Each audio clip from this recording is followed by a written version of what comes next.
Professor Wesley, let's start with Lebanon, the blast in Beirut. It's a country that can't take a trick, from civil war to the ISIS disruptions to battling COVID like everyone else, and now this, for an economy and a nation already teetering. It's not only an economy and a nation that's teetering, it's a health system as well.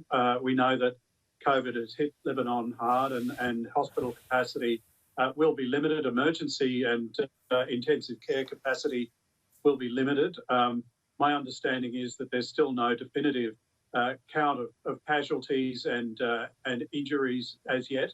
But from the footage that you were showing, it's going to be extensive, and for authorities to deal with this and to look after people who will be badly injured, badly burned, this is going to be an awful situation going forward. It's an awful situation, and one where you hope the Lebanese people can bounce back. But I guess something that a lot of analysts don't talk about throughout that ISIS period, certainly not in our part of the world, is the impact that Lebanese fighters had in defeating Islamic State. Yeah, that's right. And I think, as you said, with all that the Lebanese people have gone through, I think what they've demonstrated over decades, if not more, has been an incredible resilience and an incredible ability to bounce back. Beirut remains one of the most cosmopolitan and dynamic cities in the world. It is a truly great city to visit, and I think that is testament to the character of the people.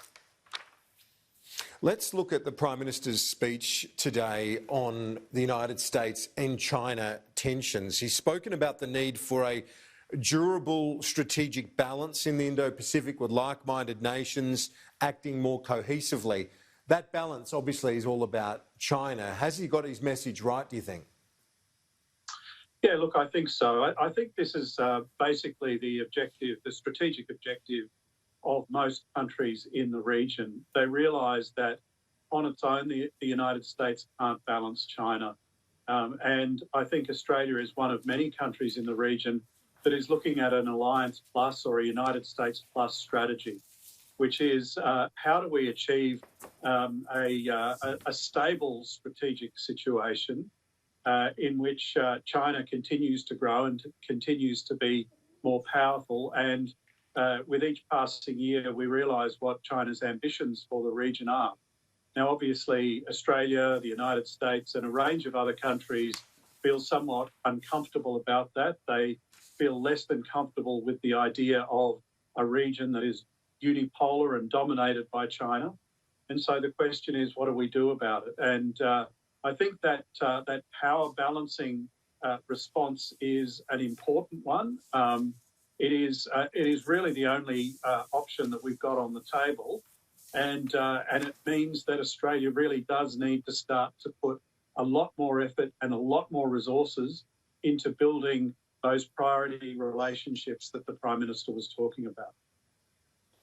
The former Foreign Minister and now Chancellor of ANU, Julie Bishop, said, she said in a podcast with Professor Mark Kenny at the Australian Studies Institute, that it's been very interesting to watch the change in language towards China, branding it a posture of overt criticism, is how she's described it. Has there been a shift since her tenure as Foreign Minister?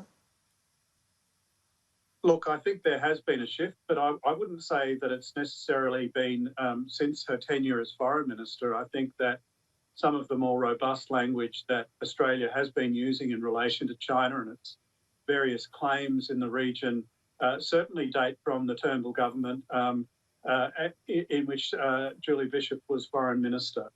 There is no question that Australia has become progressively more alarmed about China's activities in the region, and has been one of the most forthright states in saying what concerns us.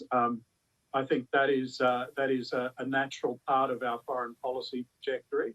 But what was interesting was that in the recent trip to Washington, both Maurice Payne and Linda Reynolds were also very clear that the relationship with China that we have with China is an important relationship, and it was significant that standing in Washington next to Mike Pompeo, Maurice Payne said that we wouldn't be making any moves that would damage that relationship. Just finally, Kevin Rudd has written a piece in the current Foreign Affairs